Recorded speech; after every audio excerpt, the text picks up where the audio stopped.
Excellent. All right, man, I got a few questions for you. All right, so first question that I wrote down, can you explain to me about not sleeping? Because from the last episode with your mom, she was talking about you not sleeping and stuff like that. Could you explain that? So,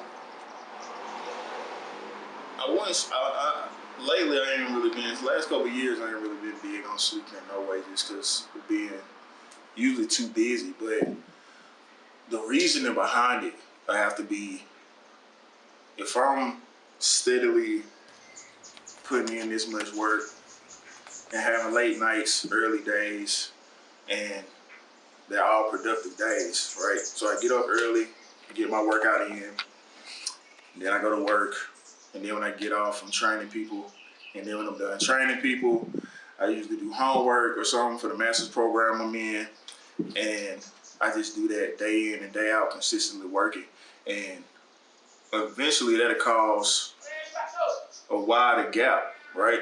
Because the regular motherfucker probably, or the regular person will probably get up, go to work, come home, and that'd be the end of their day, right? Mm-hmm. So if I'm consistently doing the extra with me training my body, me working, me training people for my own brand and my own business, and then me working on my mental as well, it's just gonna widen the gap, you know? And that's harder. If I'm doing it on a consistent basis, the difference gonna show.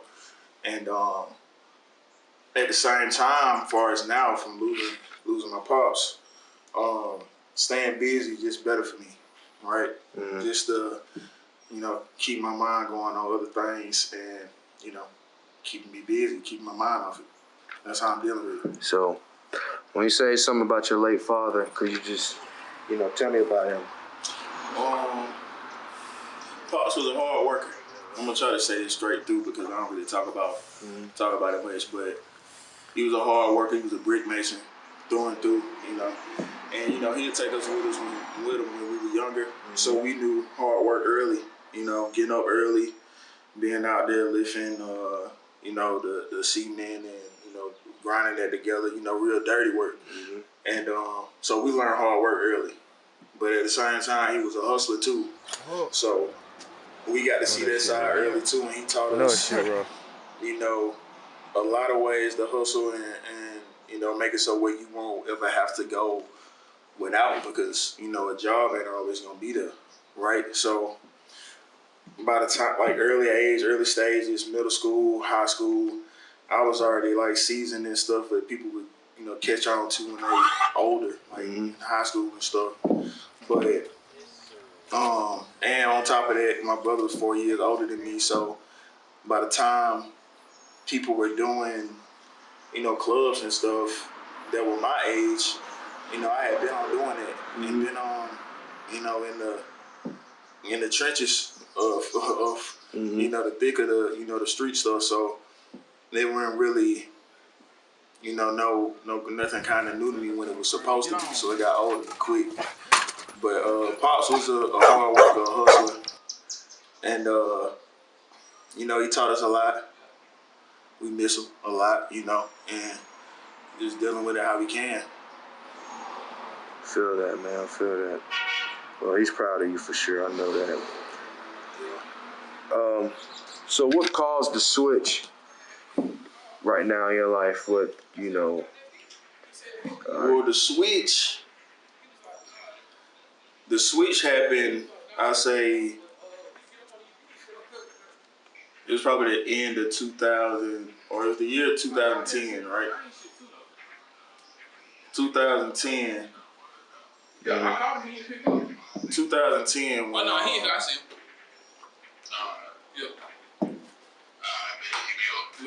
what up, fool? I was finna call you, man. But it was 2010 when I had my oldest. Mm-hmm.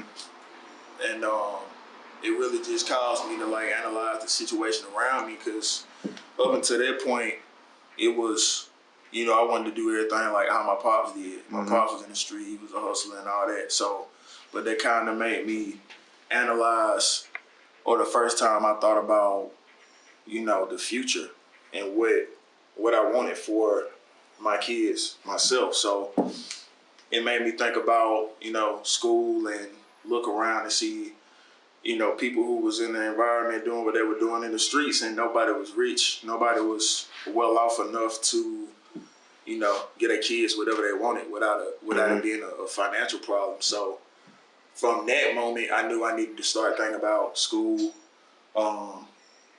another way than just what was in front of me. And with that, I put in me being healthier, right? I wanted to be around for them more. And I knew I was in an unhealthy state. So I flipped the switch on that, and I just been going hard with my health and fitness and trying to plan for the future as well at the same time. So that's when it happened. It was when I had my oldest, Kayla, is when I really started thinking about the future and trying to set shit up the way it makes sense instead of just accepting I'm gonna be in the streets, I'm gonna be doing this and moving like that. Sure. So that being said, have you ever, with what you're doing now, did you ever think you would be a bodybuilder? No.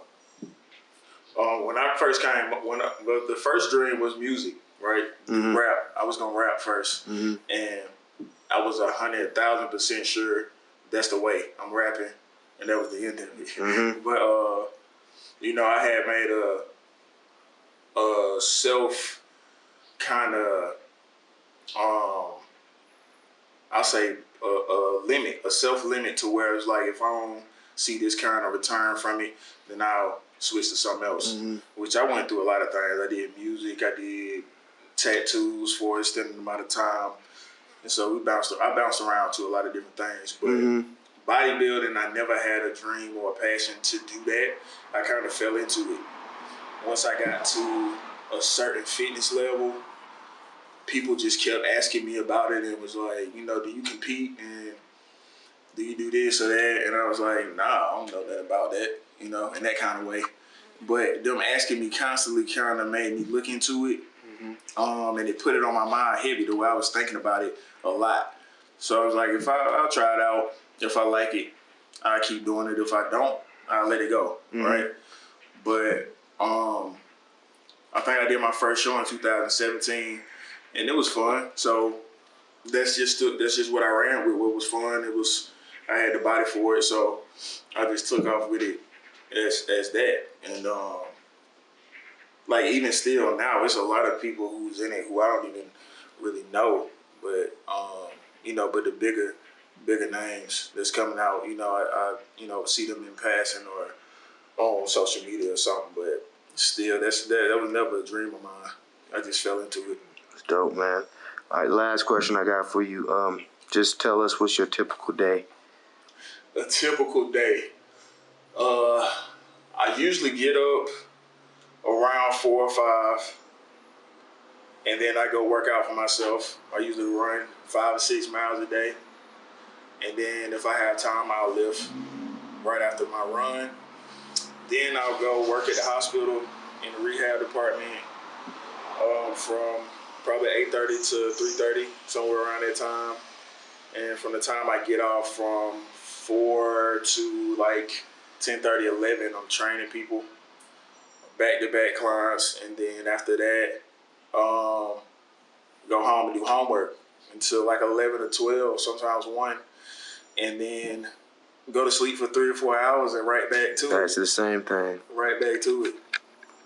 Oh, man. Hard work and dedication and passion for sure. So, yeah, man, that's all the questions I got for you. New episode that we just finished. Right. Black Files, episode 2. Yes, sir. Yep.